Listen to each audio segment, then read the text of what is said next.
Avis vascular centre, మన దేశంలోనే the best varicose vein hospital.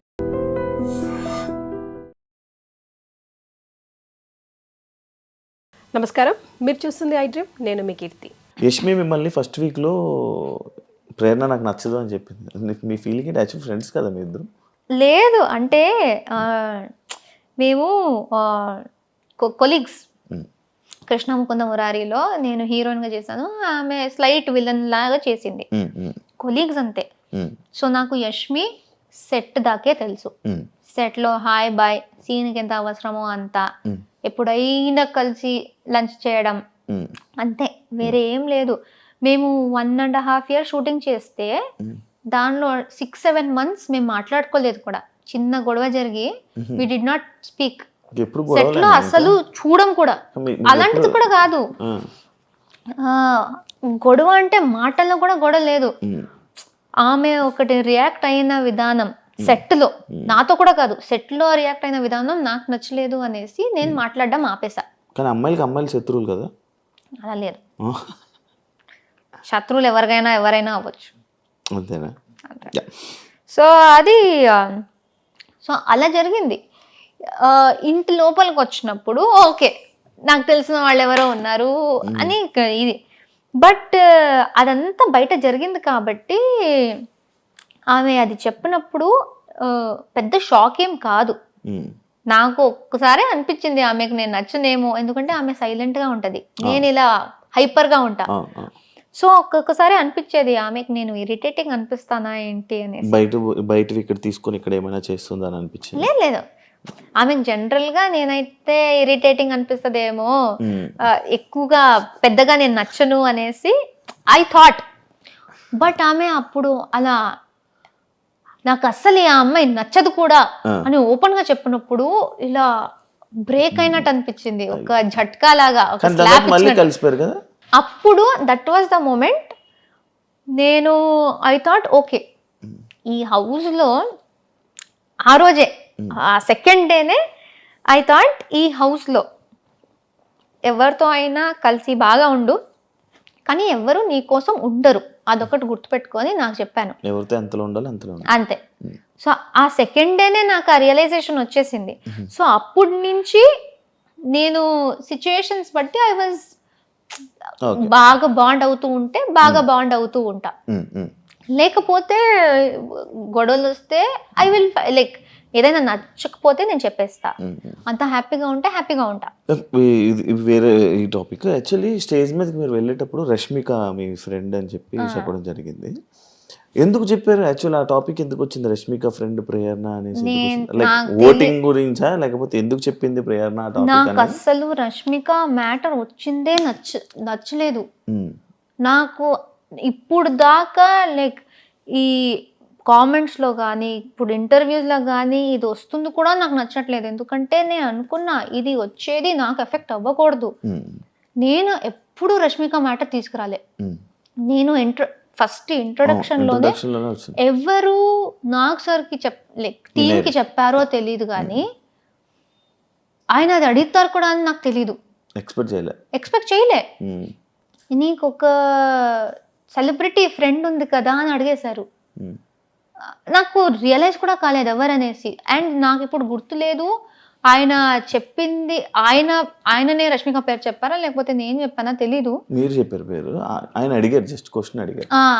ఆయన నాకు ఆమె గురించి అడిగారు.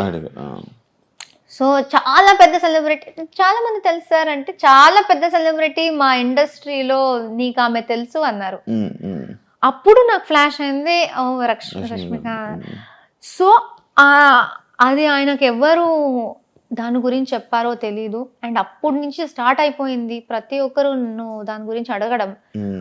And I don't like it, ఎందుకంటే అది ఇలాంటి ఆమె ఇప్పుడు ఏ స్టేజ్కి వెళ్ళిపోయిందో, ఇప్పుడు బిగ్ బాస్ సంబంధించిన దాంట్లో ఈజీగా ఎవరైనా మిస్అండర్స్టాండ్ చేసుకోవచ్చు. రష్మిక గురించి మాట్లాడుతుంది అంటే పాపులారిటీ కోసమా అనేసి. నాకు అసలు వద్దు ఇది. నేను ఇప్పుడు కూడా వేరే ఇంటర్వ్యూ వాళ్ళు వస్తే రష్మిక గురించి ఏమైనా క్వశ్చన్ ఉంటే ప్లీజ్ నన్ను అడగకండి, ఎందుకంటే చాలా అయిపోతుంది. నేను మాట్లాడేది నా గురించి చాలా ఉంది. అవును అవును అవును. సో ఇది ఒకటి అడ్డం పెట్టుకుని మాట్లాడే అవసరం అదే నాకు లైక్ లేదు. అదే మీరు లోపలికి వెళ్ళేటప్పుడు ఆ సిచ్యువేషన్లో ఎందుకు చెప్పింది, మళ్ళీ వీళ్ళిద్దరు రూమ్మేట్స్ అంట, దీని గురించి అది ఇప్పుడు ఇది ఆయన క్వశ్చనే bold. అడగకపోతే నాకు ఎక్కడి నుంచి వస్తుంది? అవును సో వాళ్ళు అది ఎందుకు క్రియేట్ చేశారు? ఇప్పుడు Actually సూర్య గారు తెలీదు వస్తే నాకు. కూడా అవును. సూర్య గారు వచ్చారు, ఉమ్. ప్రతి ఒక్కరి గురించి వాళ్ళు ఇంట్రొడక్షన్ ఇచ్చారు. వీళ్ళు యూట్యూబ్ చేస్తారు, వీళ్ళు డాన్స్ చేస్తారు. నా మీద వచ్చినప్పుడు ఈమె రష్మిక చైల్డ్హుడ్ ఫ్రెండ్ అన్నారు. ఉమ్.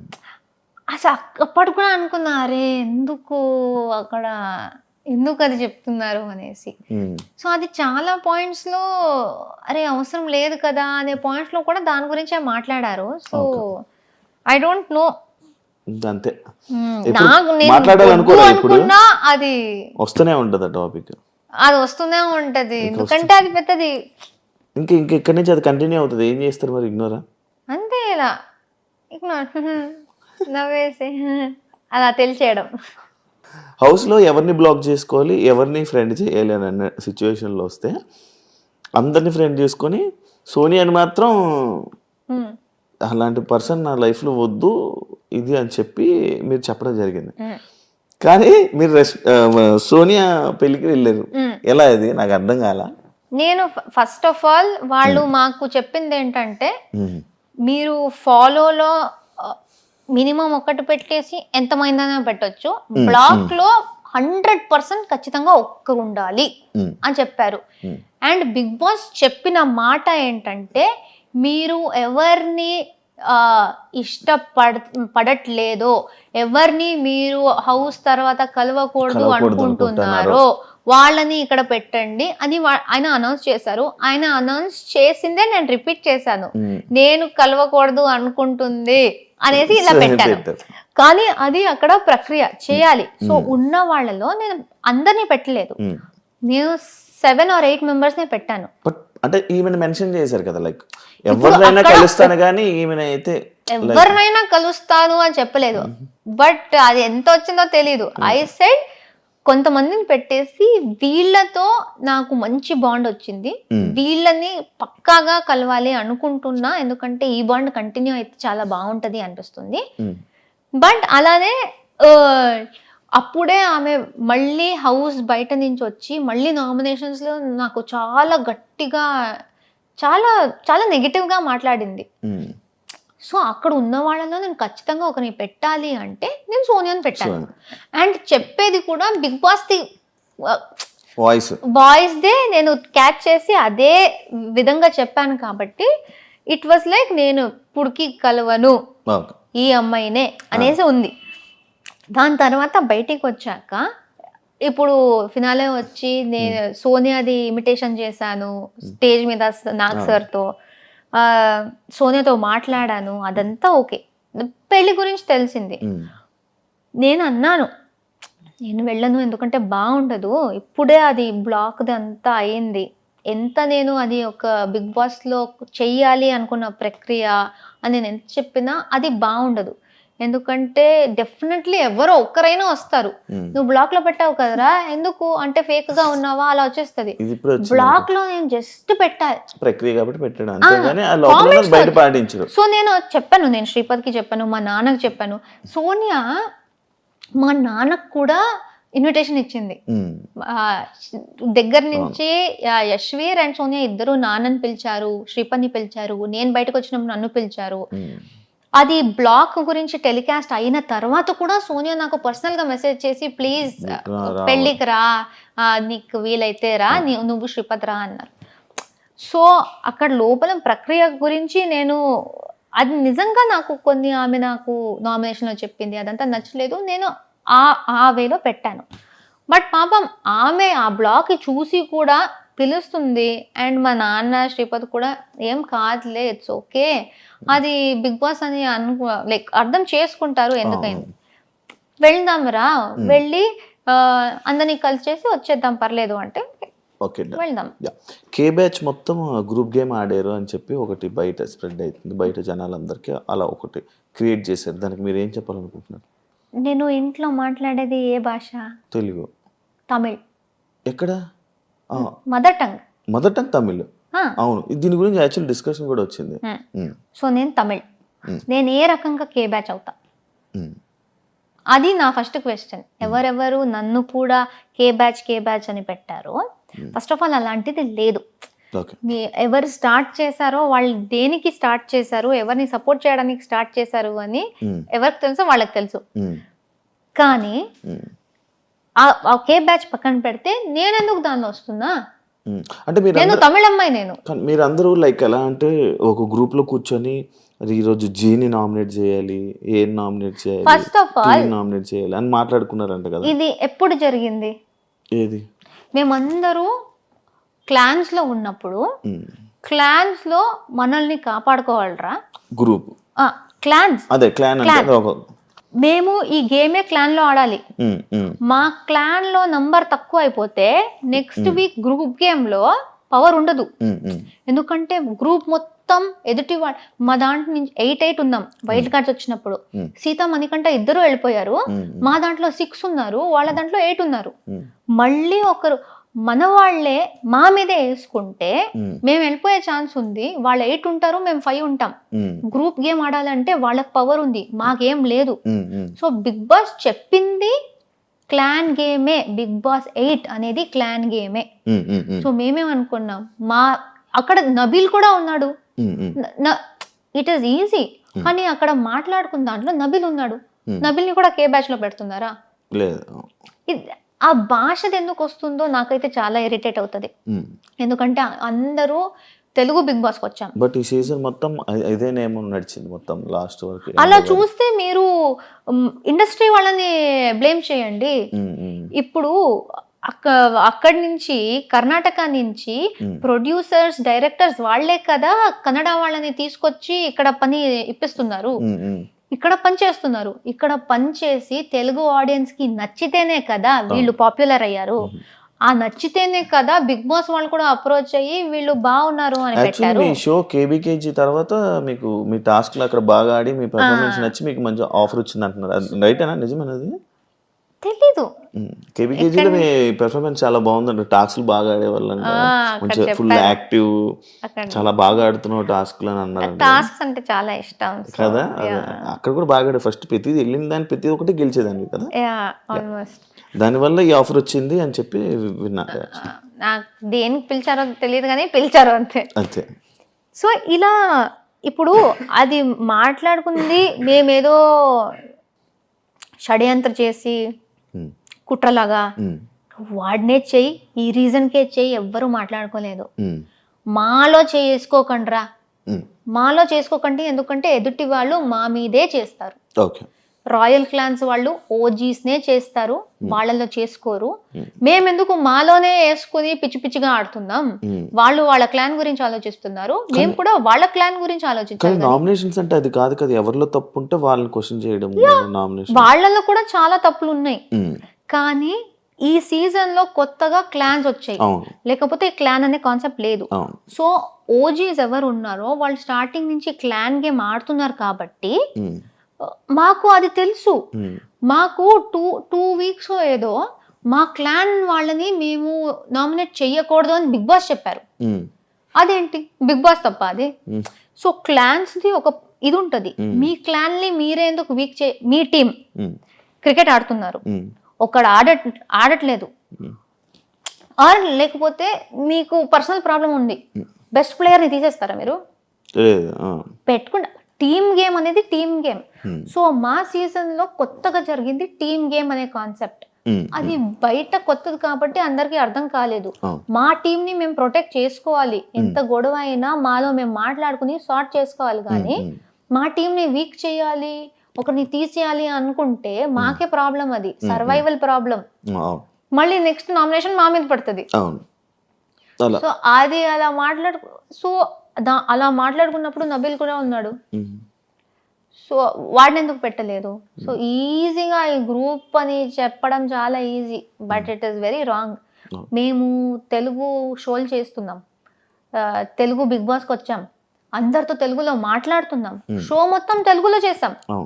కన్నడ ఎక్కడి నుంచి వస్తుంది? నువ్వు పుట్టింది నీ తప్ప ఇంట్లో మాట్లాడడం. నన్ను కూడా కేలో వేశారు, బట్ నేను ఇంకో నేను తమిళ్. సో ఏం చెప్తారు దాని గురించి? అదే. మీరు తప్పుగా వేరే ఏదేదో బ్యాచ్ క్రియేట్ చేసుకుంటూ సంబంధం లేని బ్యాచ్లు, భాషకు సంబంధం లేదు. ఓకే. ఎందుకంటే ఆ షోలో తెలుగు మాట్లాడుతున్నాం, అందరూ తెలుగు, అందుకే విన్నర్ అయ్యారంటారా? జనాలు కదా ఓట్ చేసింది. మీకు అంత ఉంటే భాషది ఓట్ చేయకండి. నబీల్ని గౌతమ్ని టాపిక్ తీసుకెళ్ళండి. మీకు తెలుగుయే ఇంపార్టెంట్ అంటే అక్కడ క్యారెక్టర్ చూస్తారు, టాస్క్లు చూస్తారు, మీరు ఎలా ఉన్నారు చూస్తారు. అదే కదా లాస్ట్ లో మ్యాటర్ అయ్యేది. అది చూసి ఒక విన్నర్ వచ్చారు.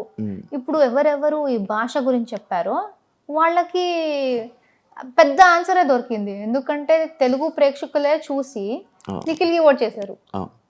ఇప్పుడు వాళ్ళు ఏం చెప్తారు? తెలుగు వాళ్ళకే చెప్తారా మీరు? లేదు, యాక్చువల్లీ ఇంకొకటి ఉంది మీది. మీ గురించి చెప్తే ఏదైనా కొన్ని సిచ్యువేషన్స్ హౌస్లో జరిగినప్పుడు ఆ సిచ్యువేషన్స్లో మీ తప్పుని మీరు ఒప్పుకోరు, బట్ వీకెండ్లో వీడియోస్ ప్లే అయినప్పుడు సారీలు చెప్తారు. ఎందుకు అని అడిగి. ఇప్పుడు ఫర్ ఎగ్జాంపుల్ నాకు అది మెయిన్గా గివ్ మీ మల్టిపుల్ ఎగ్జాంపుల్స్. నేను ఒక ఎగ్జాంపుల్ నాకు తెలుసు. మేము టికెట్ టు ఫినాలే టాస్క్లో డిస్క్ గేమ్ జరిగింది.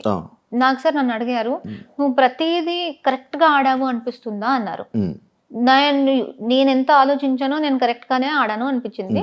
కరెక్ట్గానే ఆడాను సార్ అన్నారు. వీడియో చూపించారు, నేను క్యాచ్ పట్టుకున్నది డిస్క్ని. అప్పుడు కూడా అడిగాను, సార్ అది సైడ్లో పట్టుకున్నా కదా సార్, బాస్కెట్ పక్కలో కూడా లేదు ఎందుకు అంటే, అప్పుడు బిగ్ బాస్ది ఒక రూల్ ఆయన చెప్పారు, డిస్క్ కింద పడితే తీసుకోవాలి అనేది. అది నాకు ఫ్లాష్ కూడా కాలేదు. ఆ రోజు సంచాలకులు కూడా చూశారు, కంటెస్టెంట్ కూడా చూశారు. నేను డిస్క్ పట్టుకున్నది గురించి వాళ్ళు గట్టిగా చెప్పి నవ్వుకున్నారు కూడా. ఎవరికి అది కింద పడితేనే పట్టుకోవాలి అనేది గుర్తులేదు. సార్ చెప్తే గానీ నాకు గుర్తు రాలేదు. ఓకే సార్ కరెక్ట్, అది పట్టుకోకూడదు, కింద నుంచి తీసుకోవాలి, ఐఎమ్ సారీ, అది నాకు గుర్తు రాలేదు. అండ్ అది వేరే ఎక్కడ నేను ఒప్పుకోకుండా నేను అక్కడ వచ్చి చేయడం ఏది, ఇది నాకు తెలుసు అంతే. వేరే ఇక్కడ బట్ అంటే వేరేదేమో నాకు అంత ఐడియా లేదు. నాకు నార్మల్ గా ప్రేయర్నా అంటే ఇలాంటి సిచ్యువేషన్స్ రావడం వల్లనే ఏమో ఇవి. ప్రేయర్నా అంటే లైక్ ఇలా లైక్ ఇప్పుడు గౌతమ్ సిచ్యువేషన్ ఉంది. వాడికి ఎక్కడ సారీ చెప్పాను నేను? సారీ చెప్పలేదు, జస్ట్ చెప్తున్నా. ఇలాంటి సిచ్యువేషన్స్ ఏమైనా జరుగుతున్నప్పుడు అక్కడ మనం ఫైట్ చేస్తాం. బట్ కొన్ని సిచ్యువేషన్స్ లో ఇలా వీకెండ్స్ లో వచ్చినప్పుడు నాగార్జున సార్ దగ్గర మనం సారీలు చెప్తూ ఉంటాం నార్మల్ గా. బట్ గౌతమ్ విషయంలో జరగలేదు. నయని పావనిలో ఆ పుడింగ్ విషయం వచ్చింది. నాకు అది తప్పు అనిపించలేదు. కానీ నాకు సార్ అంత పెద్ద ఆయన వచ్చేసి ఆయన అది తప్పమ్మా అంటూ ఉంటే అక్కడి నుంచి ఆయనతో కూడా ఆర్గ్యూ చేసుకుని నించునే అంత ఇది లేదు. సో అక్కడ ఓకే, లైక్ అదే ఇలాంటి సిచ్యువేషన్స్ లోనే అన్నారు లైక్. బట్ ఇప్పుడు నాకు అక్కడ సిచ్యువేషన్ ఏం జరిగింది, అక్కడ కూర్చుని నేను నాకు సార్ అంత టైం లేదు, నేను ఆయన టైం వేస్ట్ చేయాలని కూడా అనుకోవట్లేదు. నేను జైల్లో ఉన్నాను, నయని బయట నుంచి ఏదో మాట్లాడుతూ ఉంది, మధ్యలో నేను మాట్లాడితే నీతో నేను మాట్లాడట్లేదు అంది. I'm not talking to you, please don't interrupt అని చాలా రూడ్గా మాట్లాడింది. ఆమె నేను అడిగాను, నేను నీతో బాగా మాట్లాడాను కదా, నువ్వెందుకు అంత రూడ్గా మాట్లాడావు, why did you talk to me like that? నువ్వు హరితేజ అక్కతో నువ్వు ఫైట్ చేస్తున్నావు కదా, నాకు నచ్చట్లేదు, అందుకే నాకు ఎవరు ఇష్టమో వాళ్ళతో నువ్వు బాలేవనేసి నాకు నువ్వు కూడా నచ్చవు అలా చెప్పింది. అది ఆమె చెప్పింది. దాని తర్వాత జైల్లో అది వదిలేసాను ఏంటి ఎలా మాట్లాడింది అనేసి. దాని తర్వాత షీ సెడ్ ఏదో నా గౌతమ్తో తేజతో మాట్లాడుతూ షీ సెడ్, ఈ అమ్మాయిని నేనే నామినేట్ చేశా కిల్లర్ గర్ల్స్ టాస్క్లో, నా వల్లే జరిగింది, నేనే చేశాను అని అట్లీస్ట్ 4-5 times చెప్పింది. నేను చెప్పాను, నువ్వు ఒక్కదానివి చేయలేదు, అక్కడ పృథ్వీ ఇంటర్ఫియర్ కాకపోతే నువ్వు ఒక్కదానివే చేయకపోయి ఉండొచ్చు, ఎందుకంటే దానికి ముందు 3 rounds నేనే పట్టుకున్నా ఆమె వచ్చిన. సో నువ్వే చేసావు అనకు, నువ్వు చేయాలనుకున్నావు, నీకు ఒక తోడు వచ్చారు, నువ్వు చేసావు ఫైన్, కానీ నేనే చేసా ఈ అమ్మాయి, అది కూడా ప్రేరణ కూడా కాదు, ఈ అమ్మాయిని నేనే చేసా అని 3-4 సార్లు అనింది. అప్పుడు నేను, నువ్వు ఏంటి పెద్ద పుడింగా నన్ను నామినేట్ చేయడానికి అన్నాను. అందరికీ ఆమె ఎలా చెప్పింది సార్, ఆమె చాలా ఒక విచిత్రమైన ఫేస్ పెట్టుకొని, అంటే అసలు మనిషిలాగా కూడా చూడట్లేదు, నువ్వు పుడింగా నువ్వు ఈ ఫేస్ చేసి అందరికి చెప్పింది. అండ్ నాకు సరికి కూడా అలా చెప్పింది. వీడియో వచ్చింది. నేను ఎలా అన్నా, నువ్వేంటి పెద్ద పుడింగా ఇలా అన్నా. సర్కాజం ఉంది. నాకు నిజంగా తప్పు అనిపించలేదు. ఇంత స్టోరీ నేను కూర్చుని నాకు సరికి చెప్తూ ఉంటే ఆయన కూడా అనుకుంటారు నాకు ఎందుకురా ఇదంతా అనేసి. ఆయన అక్కడ చెప్తున్నారు. ఆయన అంత ఆల్మోస్ట్ ఒక ½ an hour లాగ్ అయింది అది. ఇంకా నేను ఇది డిఫెండ్ చేసుకోవచ్చు, ఇంకెందుకు ఓకే వదిలేస్తే. ఆమెకి ఏదో ఫీల్ అయిందంట, ఆమె కూడా డ్రామా చేయాలి అనుకుంది. నాకు ఫీల్ అయింది అంటుంది. ఓకే సారీ చెప్తే నాదేం పోతుంది, సారీ మా నీకు ఫీల్ అయింది ఐఎమ్ సారీ అని చెప్పేశాను. సో డస్ నాట్ మీన్ అక్కడ ఒప్పుకోదు, ఇక్కడ చూపిస్తే ఒప్పుకుంటది, అది కాదు. బట్ ఇలా పోర్ట్రే అంటే ఇది అది పోర్ట్రేస్ గురించి నా కంట్రోల్లో లేదు. ఏదేది జరుగుతుందో నాకు, నేను దేనికి రియాక్ట్ అయ్యానో నాకు క్లారిటీ ఉంది. మీరు అడిగితే ప్రతి విషయానికి నేను నా పాయింట్ ఆఫ్ వ్యూ చెప్తాను. మీరు దాంతో అగ్రీ చేస్తారో లేదో అది మీ మీద మళ్ళీ. బట్ అది ఎడిటింగ్ లో ఎలా చేశారో వాళ్ళు, ఎంత పెట్టారో నాకు తెలీదు. ఇప్పుడు నయని నాకు ఇన్ని మాటలు చెప్పింది కదా, అదేమైనా వచ్చిందా? లేకపోతే నేను జస్ట్ పుడింగ్ అనే మాట ఒకటే వచ్చిందా? ఎందుకంటే ఇదంతా జరిగితే అప్పుడు ఆమె ఏం చెప్పింది, నన్ను డిస్రెస్పెక్ట్ చేసింది అనింది. దానికన్నా ముందు ఆమె చేసింది మొత్తం నా మీద డిస్రెస్పెక్ట్. దానికి ఎక్కడ, దాని గురించి ఎవరు మాట్లాడట్లేదు. కానీ నేను చేసిన వెంటనే పెద్ద తప్పు అది. అలాంటిదే నాకు చాలా జరిగాయి. సో ఫస్ట్ నుంచి సిచ్యువేషన్స్ అవే చెప్తున్నారు. ఇమ్మెచ్యూర్ నబీల్ నుంచి నా డైరీ దాకా మీ క్లోజ్ ఎలా? ఇమ్మెచ్యూర్ అని ఇమ్మెచ్యూర్ నేను ఎక్కడ పర్సనల్ గా మాట్లాడుతున్నప్పుడు జరిగింది. ఇమ్మెచ్యూర్ కన్నా ముందు కూడా మేము క్లోజ్ ఉన్నాం. పేరు నవ్వు అనుకుంటూ వివర్ క్లోజ్. మేము క్లోజ్ అయ్యాము. ఆయనకి కొన్ని విషయాల్లో నేను నచ్చలేదు, ఆయన నాతో మాట్లాడడం ఆపేశారు. నబీల్, నువ్వు ఫ్రెండ్స్, మాకు ఒక బాండ్ ఉంది. నీకేమైనా నాతో అనిపిస్తే నువ్వు నాతో ఓపెన్ గా మాట్లాడొచ్చు. అది కాకుండా లేదు నేను మాట్లాడను, సైలెంట్ గా ఉండి నామినేషన్ లో మాట్లాడుకుంటా అంటే I feel that is immature అన్నాను. అది ఒక చిన్న ఇది, అది నామినేషన్ దాకా కూడా నేను తీసుకురాలేదు. నేను ఫ్రెండ్ అనుకున్న వ్యక్తితో చిన్న గొడవ జరిగింది. అది ఆయన అరుస్తారు, నా వాయిస్ కూడా గట్టిది, ఆయన అరిస్తే నేను కూడా అరిచాను, అది పెద్దదయింది. దాని తర్వాత మేము నార్మల్ అయిపోయి, దాని తర్వాత నా డైరీ అనే స్టేజ్, ఆ ఇమ్మెచ్యూర్ టు డైరీ ఎన్ని వీక్స్ ఉన్నాయి మధ్యలో. సో ఇమ్మెచ్యూర్దే అది పోయి మేము నార్మల్ అయిపోయి, దాని తర్వాత ట్రావెల్ అయ్యి వీక్స్ వెళ్తూ మేము క్లోజ్ అయ్యి దానికి వచ్చింది. సో ఇమ్మెచ్యూర్ మీరు మధ్యలో పట్టుకుంటున్నారు. దానికన్నా ముందు ఫ్రెండ్, మంచి ఫ్రెండ్ అయ్యాడు, మధ్యలో అది వచ్చింది, డిస్టర్బెన్స్ వచ్చింది. దెన్ ఇది friend to friend, small disturbance in the middle.